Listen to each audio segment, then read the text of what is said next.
Greetings. I'm Tracy Flood, President of the Washington State Bar Foundation Board. Congratulations to Amanda DuBois for receiving the Sally P. Savage Leadership in Philanthropy Award.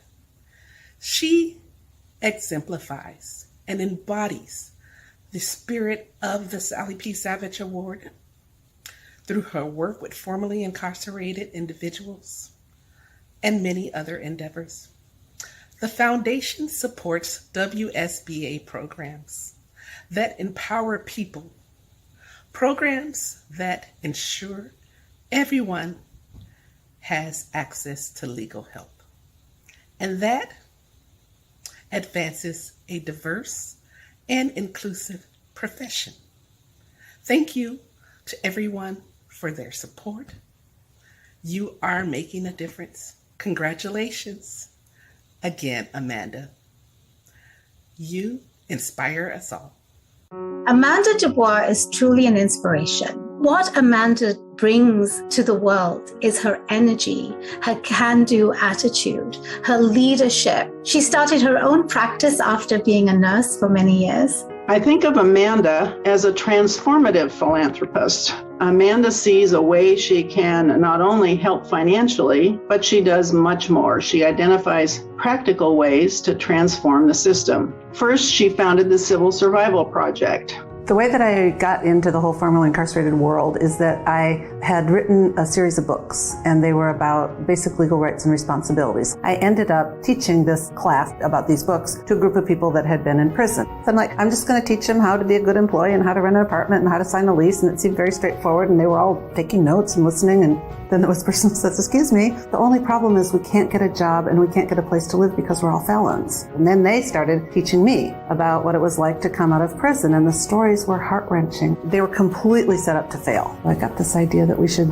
teach people who had been in prison to organize themselves so that they would have a voice in our political system and making policies that would make their lives better. She does have an active family law practice, and family law is emergency to emergency, and yet here she was, somebody whose background was not at all in criminal law, and saw this problem and decided she could actually make a difference and do something about it. It's pretty amazing, I think. Finally, I decided that what I should do is put together a workshop. So we had 75 formerly incarcerated people. We work on teaching about civics and how a bill becomes a law and how to change laws and how to speak with legislators. Then we had everybody practice telling their stories. And then I had legislators come in at the end of the day. We would have the participants telling their stories. The first workshop we did was in Seattle. Then we started doing workshops all around the Puget Sound area, and everybody was tearing up and the legislators were tearing up. My hypothesis was working. It's like, if you heard these stories,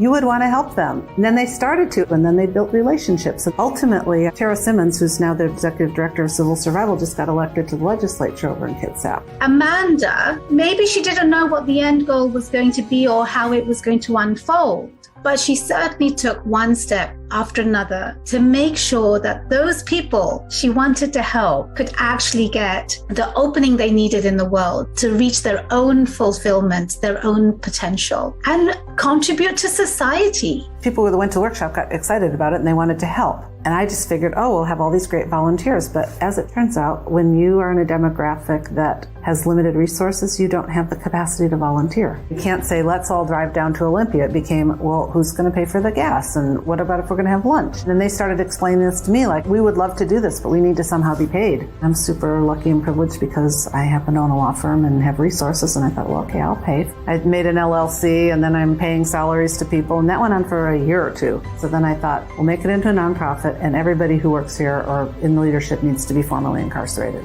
Tara graduated from law school, and then she became a lawyer all along that time she was running it. Then my job just became to mentor Tara, and then she hired other activists who have been formerly incarcerated, and now they are running the organization, and they're brilliant, and they're doing amazing work, and I'm just their cheerleader. Amanda has helped to fix parts of the system in Washington that have historically brought so many people right back to prison. This doesn't just help the formerly incarcerated, it helps their children and it helps all of our communities. Civil survival is not all. This year, Amanda created the Full Circle Scholarship at Seattle University Law School for a student whose life has been directly impacted by the criminal justice system. The third and most recent aspect of her philanthropy is that Amanda has also written a great new medical legal mystery, The Complication, and she's donating the proceeds of her novel to civil survival and to other social justice reform organizations she supports. Amanda, congratulations. You are an inspiration to me and to many of my colleagues and friends. And we hope we grow up to be like you and make an impact on this world.